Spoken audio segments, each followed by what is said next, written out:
Yes, perfect. So, hello everybody. My name is Johnny Dabrowski, and we have gathered for a panel, which title is "My Future, My Voice in Climate Education Coalition." We all have something in common because we are all climate activists, and also some part of our activism is climate education.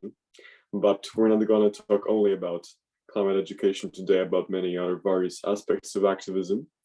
And I would like to invite Mila Majumar from earthday.org to present our speakers.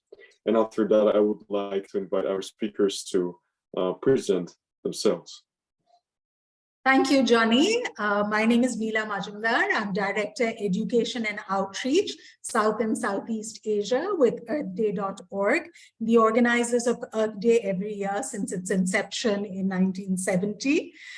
We engage today globally with over 50,000 organizations in more than 190 countries to take the environmental movement forward.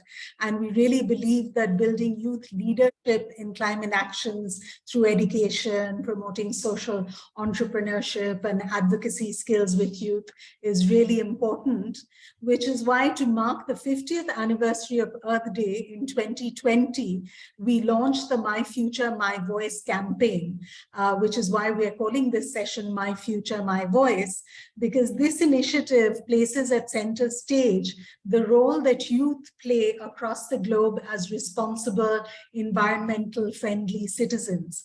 It brings together youth from different countries to join hands for common aims, such as working toward a greener, cleaner, less polluted Earth, for a world where there is judicious use of natural resources and switches are made to renewable energies as well. At present, we have more than 205 dynamic youth from 92 countries across 6 continents, and we brought some of them together on this panel as well. Each of them is recognized for the amazing work that they do for the environment, and they are all from different backgrounds, but all united for the common aim of a greener Earth. There are authors, actors, musicians, NGO heads, grassroots workers, government officials, such as Renard, for example, and also students like Johnny.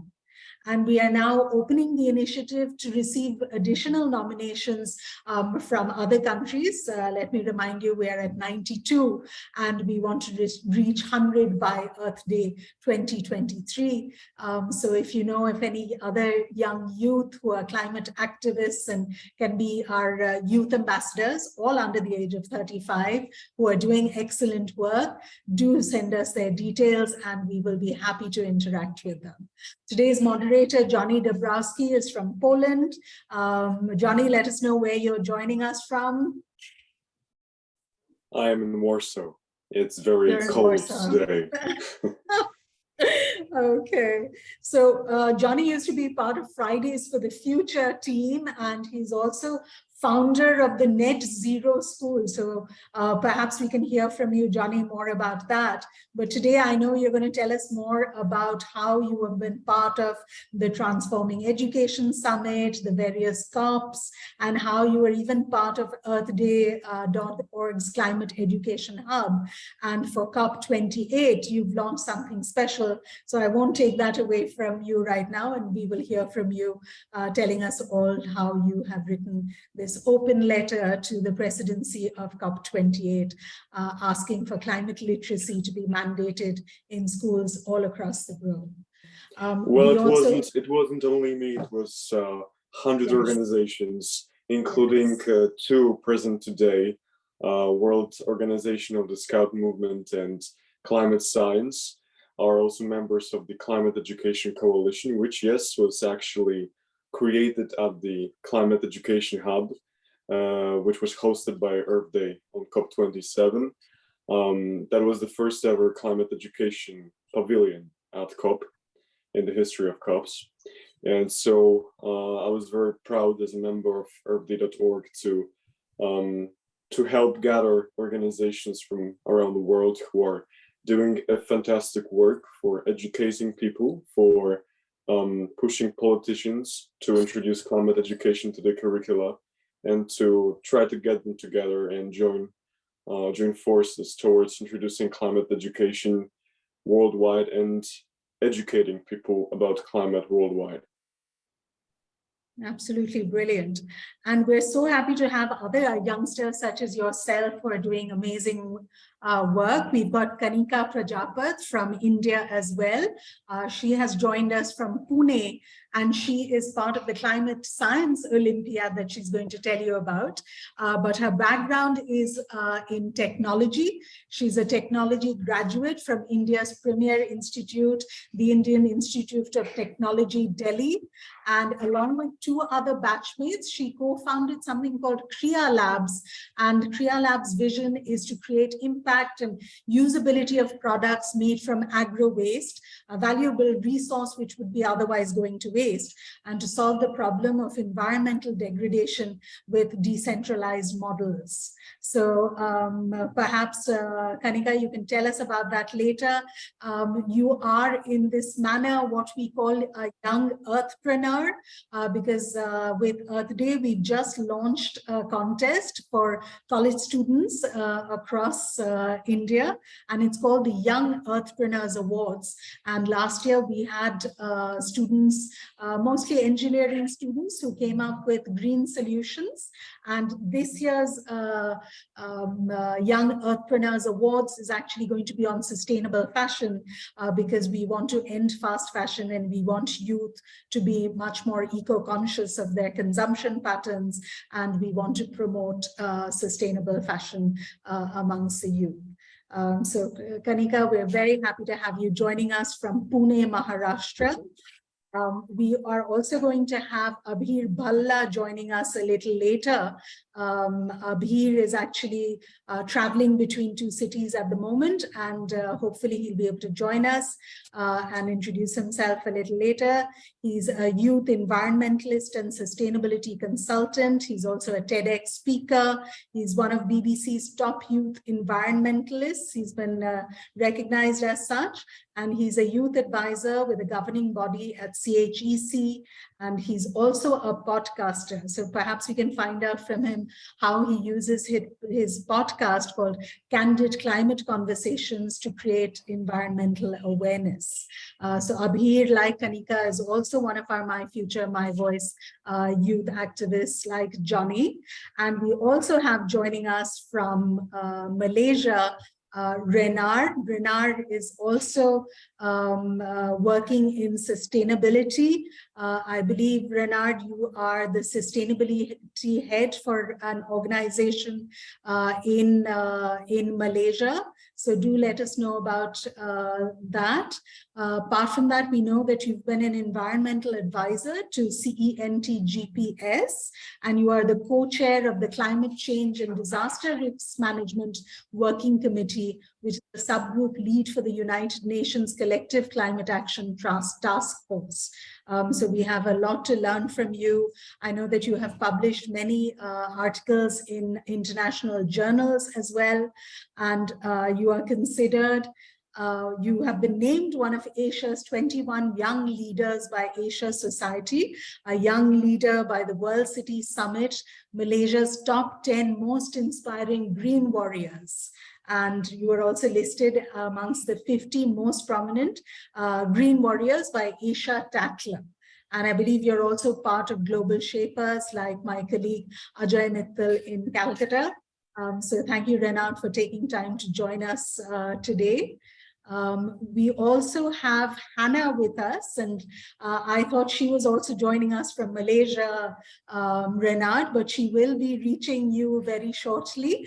Hannah is British, and she's manager, advocacy and partnerships with the World Scouts Bureau Global Support Center, which is actually based in Kuala Lumpur. So I'm really happy to have connected you all at this platform, and we at earthday.org look forward to working with the World Scouts and Guides. I have a program with the schools in India called the Morning Assembly Contest, and we really work with schools on that, and the World Scouts and Guides and the Scouts and Guides in India help us with outreach to all the schools within their networks as well. So thank you all of you for joining. Over to you, Johnny, and I really look forward to hearing more from all you youngsters about the wonderful work that you do. Thank you very much, Neela, for the introductions. I think we heard a lot about the great work you all do. Before we start our Q&A and we'll explore what makes a climate activist and how it changes your life and maybe how you connect many parts of your work with climate, I would like to quickly remind all our watchers, our viewers, that a few days ago, on 24th of January, the Climate Education Coalition, which is also present here, has launched the open letter to the COP28 presidency. And this letter is calling the COP28 presidency to introduce climate education as one of the main themes of COP28, particularly for the COP presidency to push for the member states of the United Nations to commit to climate education during World Leaders Summit, and also for ministers of education, environment, finance to commit and pledge to introducing complex climate education to the curricula.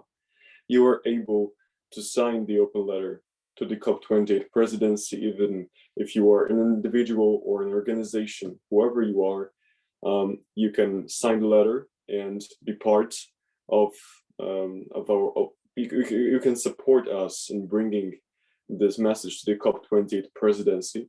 As many signatures we get, the better, because we will have more power in this. And you can sign the open letter on the earthday.org website. You can find it as open letter to the COP28 presidency or Climate Education Coalition. And this letter was created by many organizations, three of them present here. We did it together as earthday.org, also with Climate Science and World Organization of the Scout Movement and many others which are part of the Climate Education Coalition. And we are ready to bring it to COP seriously. We are ready to meeting with the COP28 presidency and to collaborating and putting our work to make our goals, which is making climate education a priority for this COP. We want to make it come true. And with this positive action, I would like to start our exploration of what got us here, of who we are, of what we do. If you would like to add something more about what you do, about your projects, you can also, I encourage you to include it in the answers. And first, I would like to start with Kanika Prajapat from Climate Science. By the way, I'm very thankful to Climate Science for creating the beautiful logo of the Climate Education Coalition. You really know how to, make beautiful stuff, guys, you really do. And I wanted to ask you a very simple question, but I think very crucial for activists, for advocates, and then for, I think, future change makers. Who inspired you, Kanika, to become a climate activist? Because I think that the very important thing on the way to becoming a climate activist is people who push you forward, who don't push you back, or who motivate you. And I would like to ask you who that was for you, whether a living person or not, or whatever, but who was that and how they have inspired you? Okay, yeah, I was thinking about this question. First of all, thank you so much, Neela and Johnny, for giving me this platform. And Climate Science is, very grateful that we are part of the Climate Education Coalition and can help out in whatever way we can. I would take that compliment. I would pass it on to our head of design, Bruna. She creates amazing graphic design and makes sure that Climate Science is, stays true to its purpose, which is making climate education both easy to understand and at the same time engaging. And we do that with our mascot, Earthly, right here. So now coming to your question, Johnny, who inspired me to become a climate activist? So I gave it a thought, and I feel like just attributing this, to one person would be unfair because it's a journey as you know it. And I personally believe that a person's earlier experiences, early childhood experiences shape, a lot of their adulthood life. So I would say that my connection with nature, I was, exposed to a lot of outdoor activities as a kid. I think that was a very critical thing that we need to have in the lives of children today, because that infuses with a certain level of empathy and compassion towards nature and the planet and its people. And I think that is what drives anyone really to become a climate activist. Like even our parents, if they were exposed to children, if they were exposed to nature, then they would resonate with the idea of climate activism as well. And so for me, I would say it was that. And apart from that, an undying faith in science and scientists. I think the early reports that can be traced back as 1970s, saying that climate change is real and evidence is here. I think those were those really had an impact on me. I've been a scientifically oriented, as Neela said, that I have an engineering degree. So yeah, thank you so much to all the scientists who are working in extreme conditions at in sub-Saharan Africa or in on Earth's poles. They are the real heroes, and I think they are who inspires me the most to continue doing what I'm doing today, to take their message out into the world and say that, okay, this is really happening and we need to pay attention to it, because if we don't, science also tells us what could happen if we don't pay attention to these early warning signals. So yeah, for me, it would be the science and scientist work. And that's why I think we are also working at Climate Science to make the science behind climate really easy to understand and accessible. So we are available in about 20 languages so far. So yeah, that would be my answer. Thank you, Kanika. From what I understand, you're also on the way to become a scientist. You have studied technology and engineering. So I think you are on a good way to inspire also the future generations, as the current scientists have inspired you. And I think it's very important to remember that, well, all that we know is because about climate change. It's because someone have done all of these researches throughout the last decades, and I think that we absolutely need to also put our attention and the political attention, which I mean also by funding for the scientific research of climate change. And I would like to ask Reinhard a next question very much connected to climate activism. I would like to ask you, Reinhard, what were your biggest limits for you as a climate activist in your work and also in becoming a climate activist? What was the hardest, limit to go beyond to, or were there any people, for example, who were stopping you, or in your experience of, for example, working with politicians, if you had, and I bet you did, were there also any advices that you would give to climate activists how to cope with some problems on their way?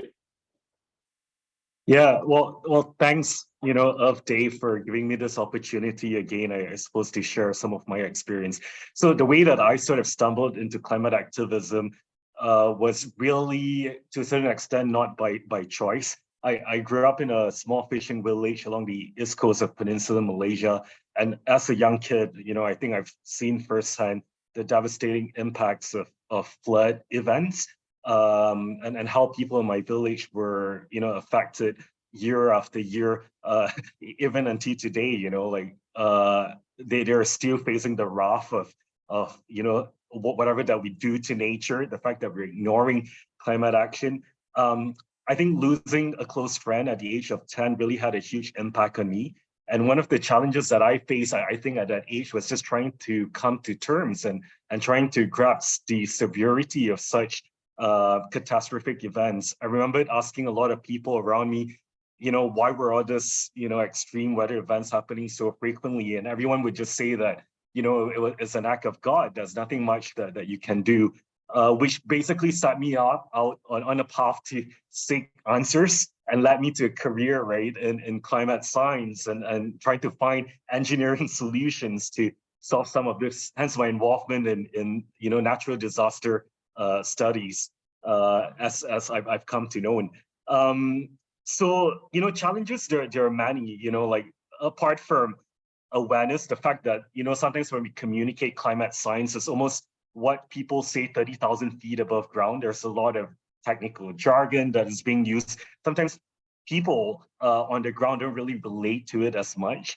And I would say to a certain extent, when it comes to, the political landscape, like there are some who are climate denialists, especially when you're living in a country where, oil and gas is such a prominent sector. I think there is a certain fear about what's going to happen if we stop, fossil fuels completely, if we, stop, mining oil and gas, what's going to happen to people who have invested, so much into their education and training in those sectors. So I think setting out that vision, right, in terms of how a just transition needs to look like hasn't really been quite solid, I would say. And for me, that's sort of a primary concern that a lot of people have, right? So we talk about, the need to, move away, right, from dirty energy, but how is that pathway going to look like is really an area where I think it needs a lot more,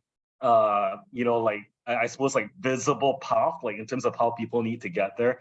And hence there are pushbacks, like to be very honest, across multiple, stakeholders, primarily because of fear, I would say, fear of the unknown, like what's going to happen. But I also see that as sort of an opportunity, for young people to sort of really step up and say, hey, I think there is a new way of doing things. We don't really have an option if we were to continue to carry on our current trajectory, right? Nothing's really going to change. And the fact that, we are running out of time, we always talk about having this sense of urgency to act, right? And the more that we push or delay our actions, the window for us to actually correct, right, our path, right, becomes lesser, right, in terms of opportunities. So I think that's really where we need to be, I think, like really investing and driving, like science, helping people to understand what are the issues that like marginalized communities are facing, and then co-developing solutions together. And unfortunately, I don't think there is a simple answer to this. I think you have to involve not just political leaders, but also grassroots community, right, on the ground to really chart out this path of just transition collectively. Thank you very much, Renard. Well, I think what I see is that science is the topic that we on this panel highlight most often. And I would like to ask Hannah about basically what gave you, what climate activism gave you, and how becoming a climate activist changed you. And for example, what qualities did you acquire which you didn't have before? And also, how does it feel? And in the perspective of the years, how do you see this, that climate activism has changed you? And if it wasn't in your life, would it be different? Oh, absolutely. It would be very, very different. Hey, everyone. My name is Hannah Graham, and I'm Manager for Advocacy and Politics at the World Organization of the Scout Movement. Thank you to Johnny and Neela, and really good to meet you, Renard and Kanika as well. I work for the Scouts. Scouting is like a global youth movement that builds friendships, experiences and skills for life, shapes young people's future as active citizens. Everybody's heard of the Scouts. And more than 500 million young people and adults have joined us and experienced the power of Scouting's non-formal education since 1907. So we've got young people in 172 countries. They learn through non-formal education in nature, and it's often built into schooling as part of a school timetable, which really helps to increase knowledge of climate education in the curriculum for young people, hand in hand with their outdoor environment.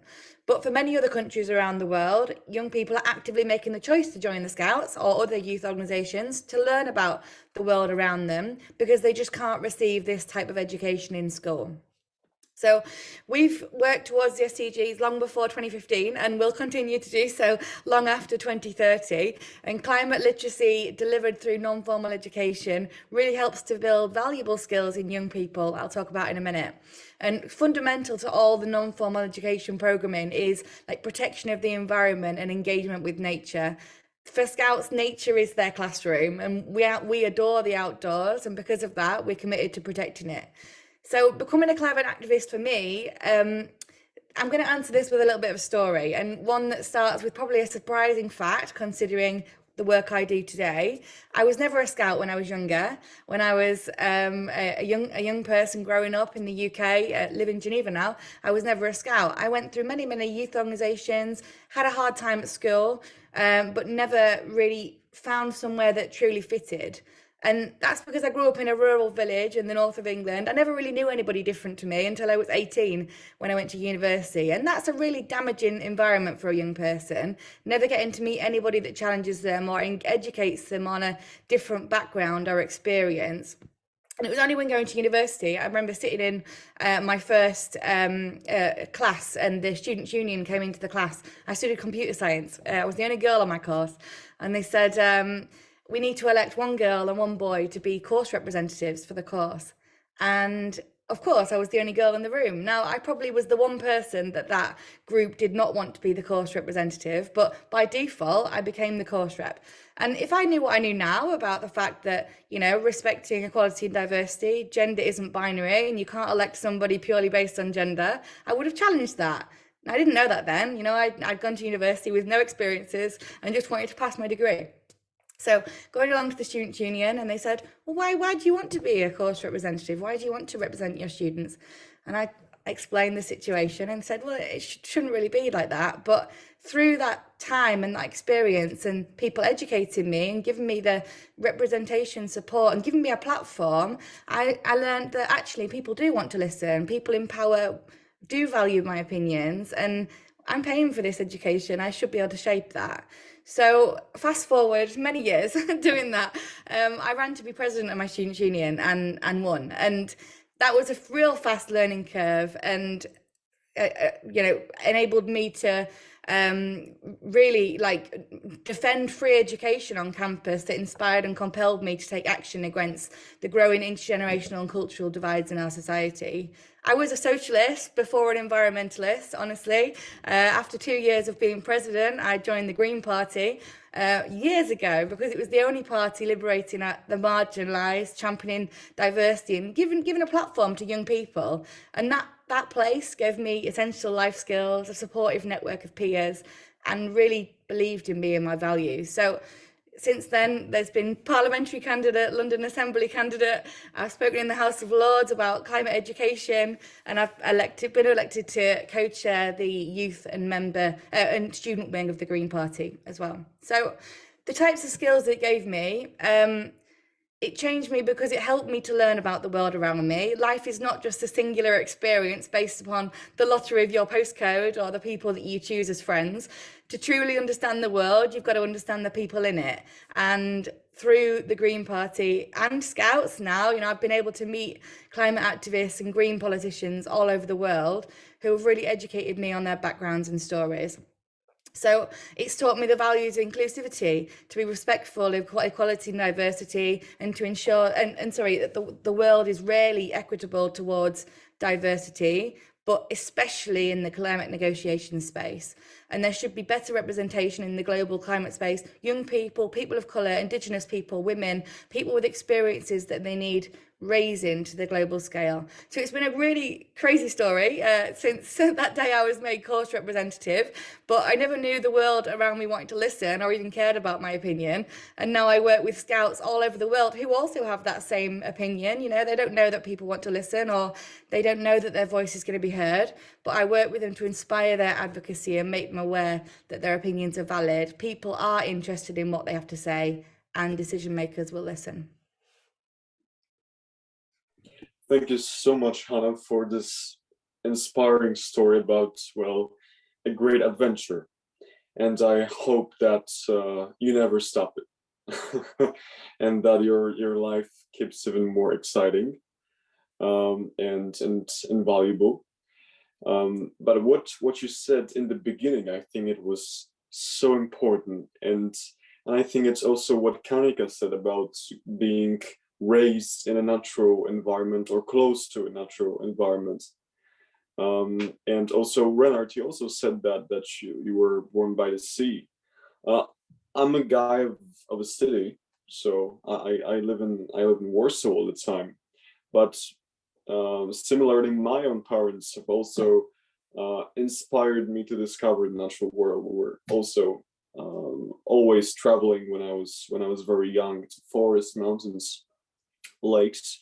And I think now I remember this quote from David Attenborough. I think it was in his series Our Planet, and he said there that because we live in the cities, like most of the population of the world live in the cities, we are cut off from the natural world. It's not that we don't care about it, we are just not connected to it as we should be, as we are part of it, because we live in cities where many, well, I will say it's likely are not similar to what nature is. So I think I agree with you that it is very important to, in climate activism and whatever you do, if you are an engineer or if you are acting more on the political issues, or if you care about any other aspects of climate change, I think it's very crucial to have this, to have this value in your heart of this connection between the natural world and yourself. And I think that all of us here today have it inside them, and we build what we do basically based on that, on this connection between the natural world. It will always stay with us, and I think that is beautiful. I would like to have a quick discussion with you now. As you may know, my favorite climate-related subject is climate education, because I think that if we want to get a world to carbon neutrality by 2050, we need to do it as the world, not as one group, as one rich group, making technology and then selling it to the others, because this is not how it works. I think that climate change, I think as Renard said, it actually also gives us opportunities. What I see is that it gives us opportunities to, well, to show to us, to human beings, how connected we are, no matter where we live, and also what we can do together, no matter where we live. And I think in order to do so, to solve climate change together, we need to be educated. Adequate, solid understanding of climate change is absolutely crucial to living in the 21st century. If you don't understand the basic aspects of climate change, its impact on society, on economics, on how it impacts, well, politics and sometimes wars and the climate system and agriculture and then yourself, I think you'll be very lost. And I also believe that every human being needs to have two things that are basic rights, which is food and education. And I also think an advocate for quality and climate education for everybody in the world, for every young child and then teenagers, because I think that politicians, most of the politicians, they will unfortunately give the responsibility to us for solving climate change. And I think that if we are about to do it, we need to be prepared, and by being prepared, I mean educated.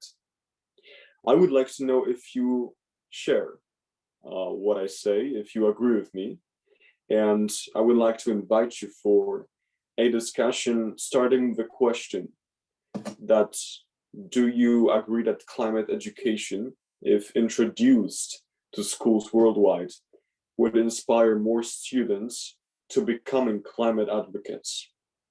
And with that, in solving climate change, because we will have more people engaged in solving it faster. Kanika, do you agree? Yes, I completely agree, and for multiple reasons. First is definitely we need a lot of people to understand not just the problems, but also the solutions. So that they can decide for themselves that what they feel is the most effective solution that they can implement in their own local, settings. So that is one reason that I completely agree with you. Another reason would be that, so we run at Climate Science, we run an Olympiad called Climate Science Olympiad, and we have been fortunate that we are having just lots of engagement. Last year, we had about 55,000 participants from 190 countries. And year before that, we also had our award ceremony at COP27 in Glasgow, where we had Dr. Jane Goodall as one of the speakers. So everything is good, everything is going really well, but when it comes to getting the Olympiad out there to the participants, we find that there are very limited channels. So you could talk to, let's say, the Fridays for Future and similar youth for youth groups. You can go to UN agencies and they would also support you. But one thing where we still haven't been able to truly reach is a formal education system. So, agree with it or not, believe it or not, but that is formal education system is still one of the largest education system that we all have. And the way it has been working for so long, it's become very rigid, very inflexible, and it's very hard to introduce new things into it. So I completely agree that if somehow we were able to make it mandatory for them to introduce climate and environmental education, a bit of outdoor education component, then it would be a game changer, because right now they are still working in the old patterns of, let's say capitalism. They're focusing on career rather than curiosity. So I think it's very important that we somehow, I don't know how, but we make it mandatory for formal education systems to compulsorily have climate education as one of the component for K-12 education. Thank you, Kanika. I would like to ask Renard for the same, but also I would like to ask you if in your country, in Malaysia, do you have climate education embedded in the curricula? And for example, if you were at school, did you learn about climate change and the impact of the human being for the environment, or of your country particularly on the environment? Yeah, I mean, I absolutely agree. I think climate education, if anything, it's such an important tool for activism. It's not just about being able to highlight and demonstrate that you have full comprehension of what you're fighting for, but the other side of the equation is also being able to offer contextualized solutions in order to help, certain marginalized or poorer communities that are at stake as a result of the impacts of climate. The issue that we face in the Malaysian setting is that it's very sporadic. So there are certain parts, like in Malaysia, if you were studying in a private institution, not at a national school, private educational system, then there are elements of climate education being embedded into it, but it's really for the elites, if you like. So it's not really mainstream here in Malaysia. And I think that's where the divide is. You know, like even when we talk about things like climate education, right, there's almost a disparity where you know, like people from poorer sides of the community would say, oh yeah, but it's like a rich person's issue. So, you know, like they can always rebuild, you can always move, they have things to talk about when it comes to climate, whereas poor people are more concerned about the day-to-day, you know, like trying to get a job is such a huge challenge for them. So the key question is, how do you actually breach that sort of divide, right? And I think it starts from education. The primary issue is that it's not been made mandatory. So people aren't really able to connect the dots, if you like. You know, so we can't just talk about climate change from a, you know, like temperature's going to increase, you know, by you know, this amount. But we got to be able to connect the dots and let people know that, hey, you know, all of this catastrophic events that we're witnessing in Malaysia, the floods, droughts, all of this has a, you know, sort of a domino effect on things like agriculture, and it affects your day-to-day jobs. So that piece of communication, I think, hasn't really been done in a somewhat comprehensive manner, in a way that even a layperson understands, I think. So the work is still cut out for us, I think, at least in Malaysia, to sort of build up on that sort of education. Even for things like deforestation, right? A lot of people see that as sort of a way in which different states actually generate income. So, you know, they are involved in things like logging of you know, like a lot of our forest reserve, which leads to, you know, it has a knock-on effect on things like wetlands and water catchment, water security issues, but people don't see that for themselves. So there is this issue with interconnectivity and connecting, you know, one piece of information to another.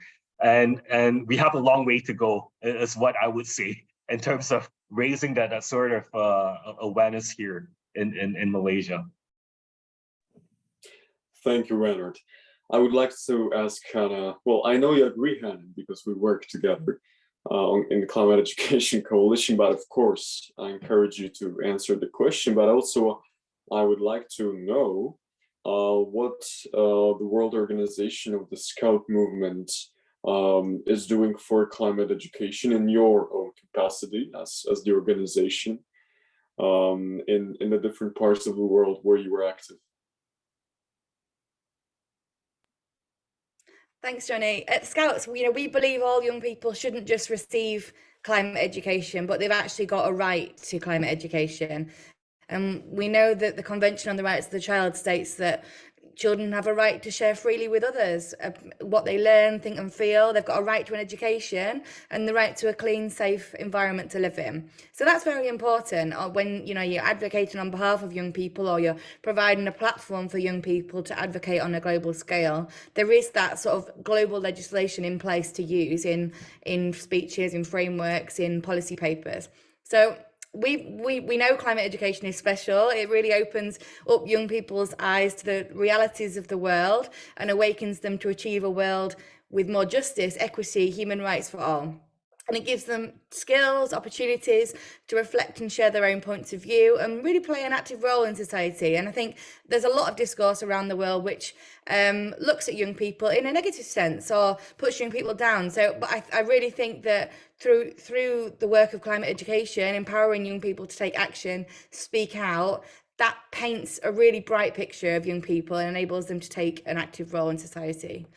And I think climate education shouldn't just be included in school curriculums. I think there's many NGOs, youth organisations and groups like Scouts that practice non-formal education as a way of alternative education and learning for the many millions of young people that are shut out from schools or unable to access formal education systems. And I think it inspires climate advocates by, it doesn't just ignite their advocacy drive or inspiring their activism, but it also gives them that awareness of the world around them, helps them to learn about other people and the global issues that their country is facing as well, and how other countries are maybe impacting on their countries too.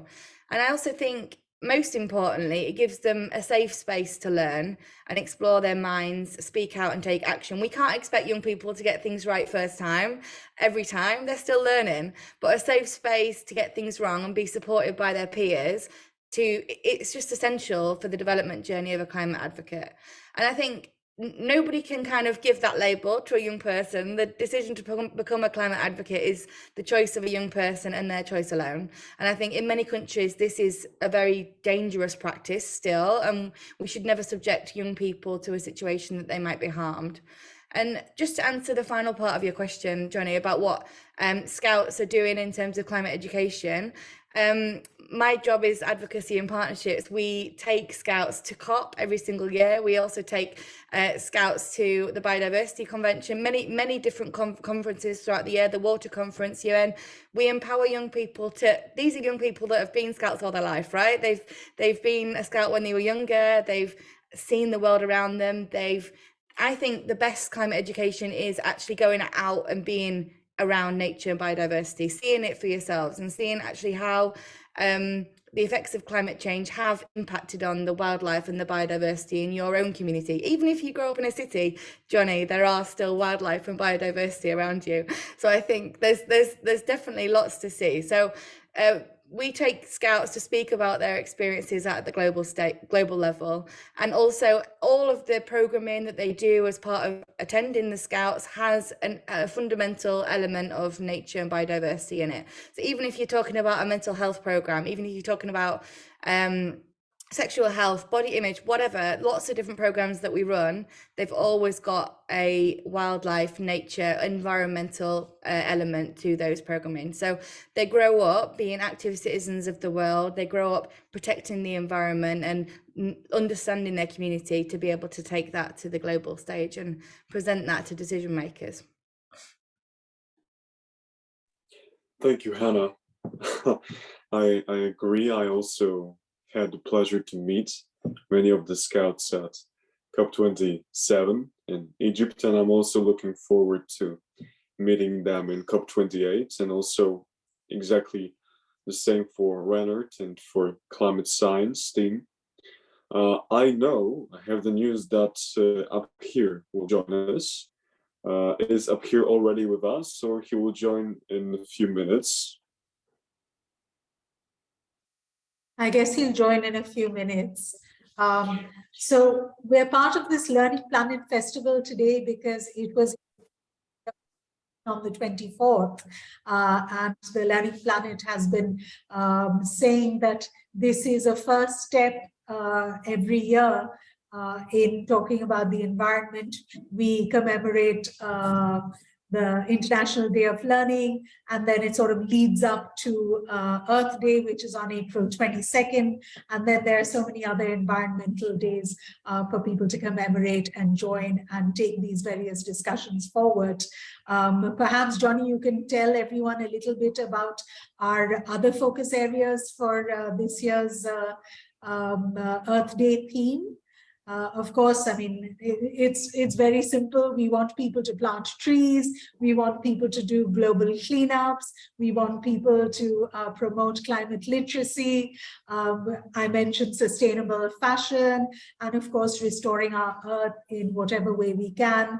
And another big thing, since all of you mentioned, is Vote Earth. As you said, we really want representatives in government to think about environment when they're making all their important decisions. So yes, I hope all the young Scouts will join. The theme for Earth Day 2024 is Invest in Our Planet, which is very simple. We want investments and funds to go into the development of renewable energy and sustainable solutions around the world, especially in the regions where we are active. And adding to that, of course, we are continuing and developing our biggest campaigns, which are climate literacy, global cleanups, plastics, and also planting mangroves. Abhir was here for a second, but I hope he comes back because we need to finish in a few minutes. I would like to ask you all a closing question, which I'm very curious about, because you're very interesting people from big organizations, which are doing a lot of impact, and I am also happy we can do it together. Also, as part of the Climate Education Coalition, I invite you, Reinhard, also to join, and our viewers to join and sign the open letter to the COP28 presidency. And I would like to ask each one of you a question for the finish of our panel here, which is, what is your goal for this year? Where do you see yourself in 12 months? And I would like to start with Reinhard. Yeah, where do I see myself in 12 months? I can tell you in the next couple of months, like one of the things that I've been trying to push for is the enactment of a Climate Change Act here in Malaysia. Like, this was a fight that started actually since 2018. We have had a couple of change in government, so things have taken a backseat. But every time when we take on a backseat, we come back fighting a lot stronger. I think with the communities here, we believe very strongly that this act needs to be established in Parliament, and we need to get 2/3 of majority actually agreeing on this, because this is our future, essentially. We're not just talking about cutting down on emissions, but we're talking about saving livelihoods, resilience. Even as we speak right now, like certain parts in Sabah, like people are drowning, right? Like in December last year, like we had 57 deaths recorded, which in my opinion could have been avoided if action had been taken. So, like, let's not wait, like to see how things do, like we have to just keep fighting for this. And I hope even before 12 months, right, that we'll be able to get this act on, like on the radar of most parliamentarians. And of course, needless to say, we need climate financing. This is something that has been discussed in terms of loss and damage over and over again at COPs, but let's channel the money where it's needed. We have to rebuild livelihoods. So that's sort of two key things on my wish list.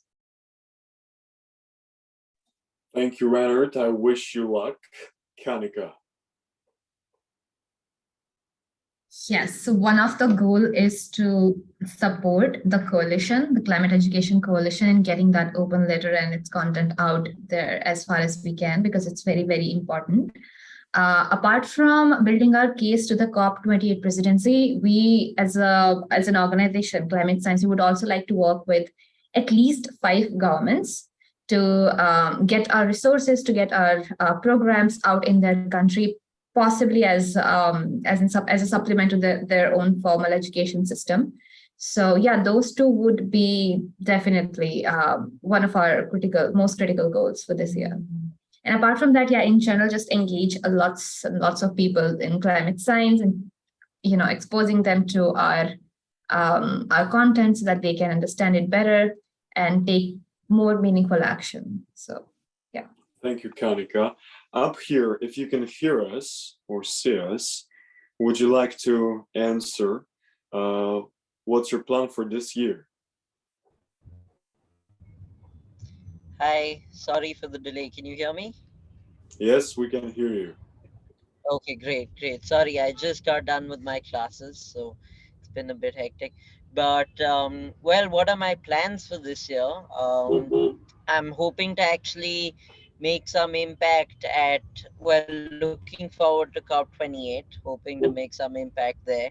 And I think I was not too happy with how the loss and damage fund emerged at the last minute at COP27. So I'm hoping that there's going to be some sort of sustained discourse and outcomes which are more inclusive of the youth at COP28. So I'm keen to work on that. Another key focus area for me, of course, is also going to be around air pollution. Being from Delhi, that's been an issue which has been very close to my heart. And even though there has been policy legislature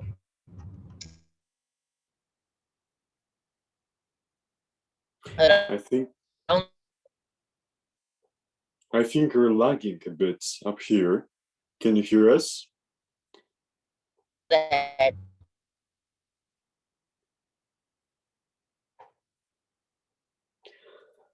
Up here is on his way somewhere, which is quite challenging for joining a panel. But from what I understood is that his goal is COP28, and he, as well as I, am not happy with the results of the loss and damage, and I agree up here that there is much to be improved there. And I would like to ask the last question to Hannah. What are your plans for this year, and where do you see yourself in 12 months? Of course, thanks, Johnny. So at Scouts, we attend COP every year to ensure young people are represented in the climate negotiation space and push education to the forefront of these negotiations. That's without question. But this year, we're attending, accompanied and supported by 100 organisations and individuals as part of the Climate Education Coalition. So we're really proud to be members of the Climate Education Coalition, and our goal is to work collaboratively in preparing future and current generations to face the consequences of the climate crisis while bringing together responsible solutions to reverse climate change. So we can only achieve climate education equity by working together with others, and that's why we're part of it. So I personally think that many decision makers are really worried about climate education. They're worried about young people knowing too much, or they're worried about young people gaining power in the climate negotiation space. Or worse, they're being paid by climate deniers or oil and gas companies to silence them. So I think this is really powerful. People and organisations joining together like this, over 100 organisations, is powerful and it should be recognised. So really looking forward to that at COP this year. They've already announced, the COP presidency in Dubai have already announced that there will be a pillar in the presidency programme dedicated to education. So really let's make the most of this collaboration, and please join us in doing so to promote the tangible impact of climate education to those who hold the power. Thank you very much, Hannah. Thank you all for today. I also see myself together with you at COP28, encouraging member states to put climate education into their curricula and NDCs so they can report on it in the future. Thank you all very much. You are really, really inspiring people, and I think you will inspire many of the watchers of this panel today. Thank you very much. See you at COP. Have a good day. Thank you, everybody. Thank you. Thank you, everyone.